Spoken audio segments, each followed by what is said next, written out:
আসসালামু আলাইকুম এভরিওয়ান, সবাইকে স্বাগতম। আজকে আমি আপনাদের জন্য নিয়ে এসেছি শীতকালীন সবজি। সবজিতে অনেক রকমই খেয়েছেন, আজকে এই পাঁচমিশালি সবজির রেসিপিটি ফলো করুন, অবশ্যই ভালো লাগবে, খেতে অনেকটাই টেস্টি হবে। তো আমি এখানে নিয়েছি ফুলকপি, মূলা, বরবটি, সবজি, টমেটো, আলু, নিয়েছি মাছ।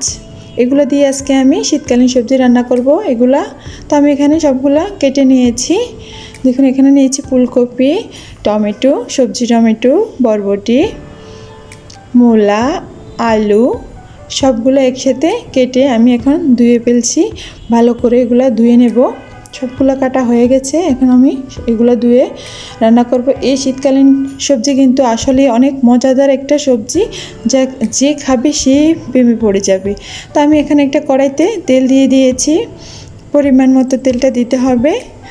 দিয়ে দিয়েছি পেঁয়াজ কুচি, দিয়ে দেব রসুন কুচি।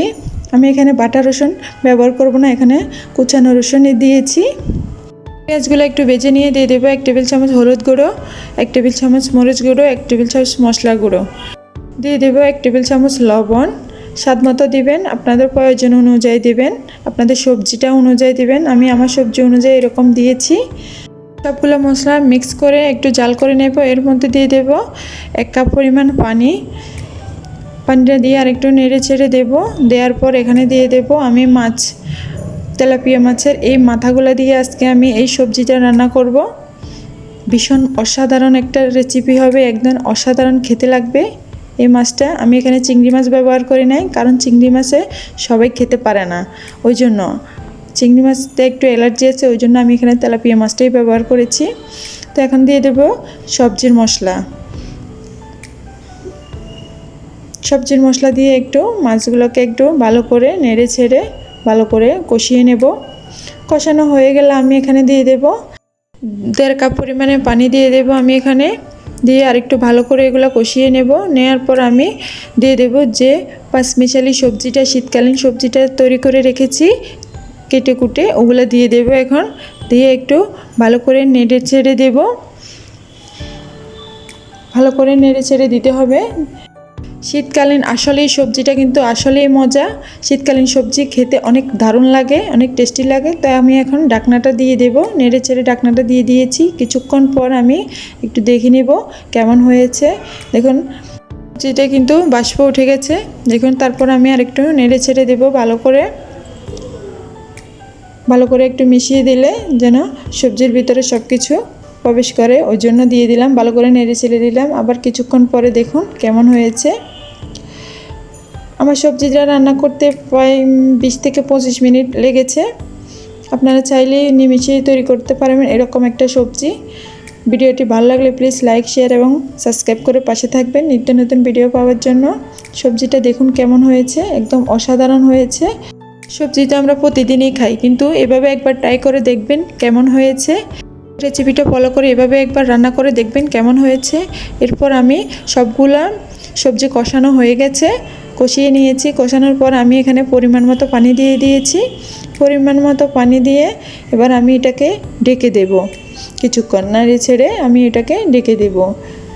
এবার কিন্তু আর পানি দেওয়া যাবে না, আমি একবারে পানি দিয়ে দিয়েছি। এখন একদম অসাধারণ দেখতে লাগছে। এই ফুলকপি, বরবটি, মূলা, আলু সব কিছু মিলায় একদম অসাধারণ দেখা যাচ্ছে। এরকম একটা রেসিপি আপনারাও ট্রাই করে খেয়ে নেবেন, বাসায় এরকম একটা তৈরি করে নেবেন। সবজি তো আপনারা প্রতিদিনই খান, কিন্তু আমার রেসিপিটা ফলো করুন, দেখবেন অবশ্যই ভালো লাগবে ইনশাআল্লাহ। আমি আরেকটু নেড়ে চেড়ে দিলাম। আমার রান্নাটা কিন্তু 25 থেকে 30 মিনিটের মধ্যে হয়ে গেছে। এবার আমি ধনিয়া পাতা দিয়ে দেব। উপরে আমি একটু ধনিয়া পাতা দিয়ে দেব। ধনিয়া পাতা না দিলে কি সবজিটা জমে না, ধনিয়া পাতার গ্রানটা জাস্ট অসাধারণ। তো আমি সবজিতে ধনিয়া পাতাগুলো দিয়ে দিয়েছি। এখন দেখাচ্ছি আপনাদেরকে কেমন হয়েছে, একদম অসাধারণ লাগছে। উপরে দেখুন কেমন হয়েছে। আমি কিন্তু এই পর্যায়ে চুলাটা অফ করে দিয়েছি। ধনিয়া পাতাটা দিয়ে আমি চুলাটা কিন্তু অফ করে দিয়েছি। ধনিয়া পাতা কিন্তু একবারে গলিয়ে নিইনি আমি, তাহলে দেখতে সুন্দর লাগবে এবং সেন্টটাও ভালো আসবে। তো এখন দেখুন আমি পরিবেশন করে নিচ্ছি কীভাবে, অনেক সুন্দর হয়েছে, কিন্তু কালারটা জাস্ট জমে গেছে। এরকম একটা সবজি রেসিপি আমি কিন্তু এই প্রথম তৈরি করেছি শীতকালে, এই বছর শীতকালে। আপনারা চাইলে এরকম একটা রেসিপি তৈরি করে নিতে পারেন।